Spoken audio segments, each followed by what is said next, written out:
Oh man, were they scraping the bottom of the barrel when they were coming up for titles in just the second movie in general? I mean, The Mummy's Hand? That sounds like something from a Scooby-Doo cartoon or a Tom and Jerry short, if you catch my meaning. Anyway, The Mummy's Hand. It came out in 1940. It is the sequel to the original Mummy movie from 1932. At least I think it's a sequel. I'm not entirely sure. I mean, the very first scene of this movie is the backstory of what happened to the original Mummy from the first movie, what happened to him and everything. And then after that, it moves on to an entirely different story in general. It might as well be the very first remake in all the Mummy movies, I guess.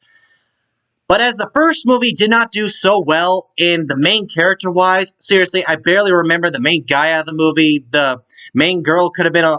Actually, the main girl is better in the first movie. I'll give it that. But for the second movie, The Mummy's Hand, the main characters are definitely built up a whole lot better. I mean, you have two guys, one's an explorer and one's a con artist. They are both broke, they're living in Cairo, and they want to start this little project digging in the desert to find this tomb or whatever. But they have no money, they have nothing, they don't know how to start this. And then they run into this magician who is incredibly famous and also incredibly wealthy. And after a couple of drinks, the magician decides to fundraise this little project of theirs. But surprise, surprise, the magician has a daughter, and this daughter thinks that these two men are trying to con her father and everything.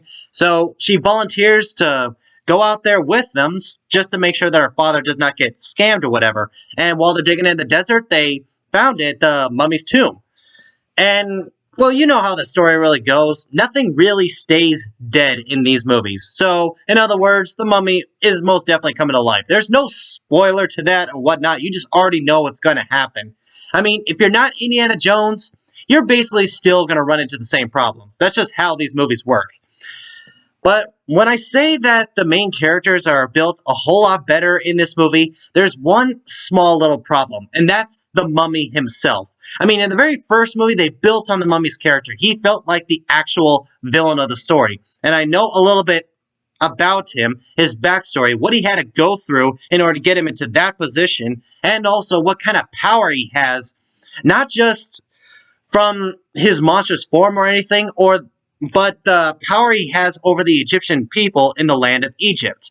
That is a whole lot more interesting to see, and that was in the first movie. In this movie, the mummy is just the side villain or whatever. I mean, the villain himself is this present-day priest guy, and he is controlling the mummy and everything. But the first time I ever saw this priest man, I thought to myself, dude, you look really familiar. Your face looks very familiar. And then I thought about it for a second, and I said, he looks like Arnold Vosloo, the mummy from the Brendan Fraser mummy movies. And I got a little closer, took out my phone, looked up Arnold Vosloo, and I was like, oh my gosh, you two look really alike.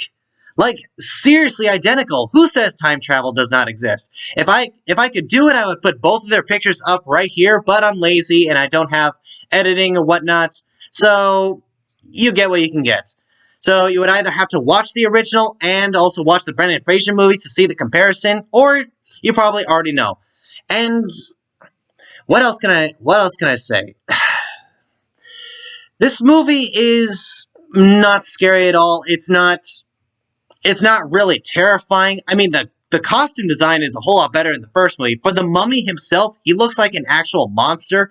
Whereas in the first movie, he just looks like he has a couple of wrinkles on his face, and that didn't really work for me. So in this one, I like the fact that they kept the original mummy look in this.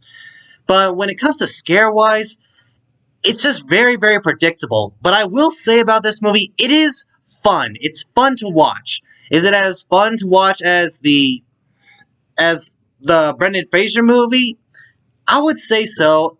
Then again, that movie's not good as well, but it's fun to watch, and there's a reason why we keep going back to see it and everything. And the fun in this movie is enough for me to watch it yet again, but I don't really see myself watching it the very next day, if you catch my meaning. So I will say, this movie is fun, but no one's gonna hate you if you skip it. For my wise, the 1932 movie, even though it was a little slow, it's definitely a little better than this movie. So, The Mummy's Hand, have you seen it? What did you think about it? Whatever you thought, comment below, and I'll see you in the next video.